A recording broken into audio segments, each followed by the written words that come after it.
Dan pemirsa, pemerintah berencana mengalihkan pelaksanaan program makan bergizi gratis atau MBG dari Satuan Pelayanan Pemenuhan Gizi ke kantin sekolah, khususnya untuk menjangkau wilayah yang tertinggal, terdepan, dan terluar atau 3T. Sejumlah sekolah menyambut positif rencana ini, namun menilai perlu peningkatan fasilitas dan juga kapasitas pengelola agar kualitas serta keamanan pangan tetap terjaga. Kepala Badan Gizi Nasional Nanik Esdeyang mengubah pendekatan pelaksanaan program makan bergizi gratis di wilayah 3T.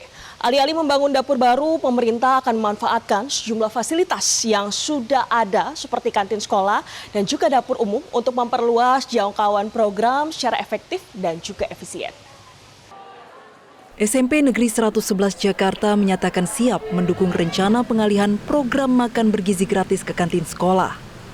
Namun pihak sekolah menilai dibutuhkan peningkatan fasilitas dan pelatihan bagi pengelola kantin agar standar pengelolaan makanan tetap terjaga.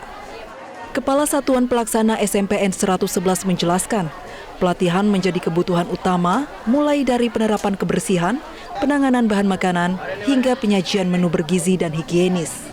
Dengan 14 kantin yang dimiliki, sekolah menilai produksi 926 paket makanan per hari dapat dilakukan melalui pembagian tugas antar kantin, sehingga kualitas dan kebersihan makanan tetap terjaga. Pihak sekolah juga menilai kebijakan ini berpotensi menggerakkan kembali usaha kantin yang terdampak penurunan pembelian sejak program MBG diterapkan. Oke, untuk kantin di 111 pada prinsipnya sangat mendukung dan sangat setuju dengan program yang akan ada pengalihan SPPG ke kantin sekolah. Namun perlu ada catatan bagi 111 dengan 14 kantin yang ada.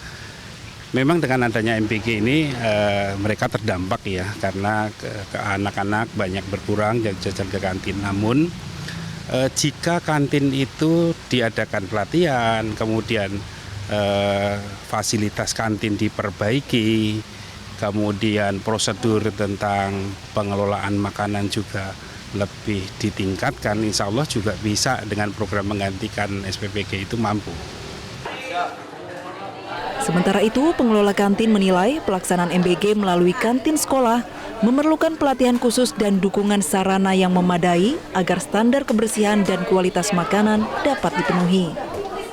Teman-teman kita semua ini memang butuh pelatihan juga, misalkan ini diadakan di kantin memang harus butuh bimbingan dan pelatihan dari pemerintah. Baik Pak, karena kan ini produksinya cukup besar begitu ya Pak ya, apakah ini juga untuk dapurnya sendiri juga perlu ditingkatkan atau bagaimana Pak?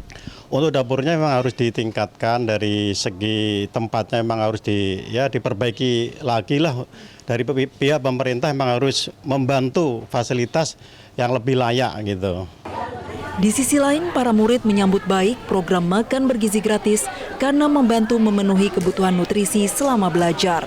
Namun mereka berharap ada evaluasi berkala terhadap kebersihan dan kualitas menu yang disajikan. Kalau kamu harapannya buat MBG ke depannya gimana, Dek? Lebih banyakin porsinya kali ya. Ya. Kalau aku sih ya juga sama, banyakin porsinya, terus juga kayak menurut aku tuh perhatiin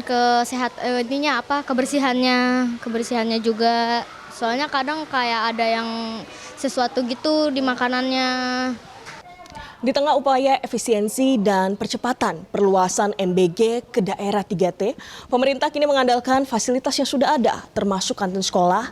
Namun seberapa siap kantin sekolah menjadi ujung tombak dari penyediaan makan bergizi bagi siswa, dan mampukah kebijakan ini menjawab tantangan pemerataan gizi hingga pelosok negeri? Mengingat yang saat ini tergambar di ibu kota jauh berbeda dengan daerah tertinggal.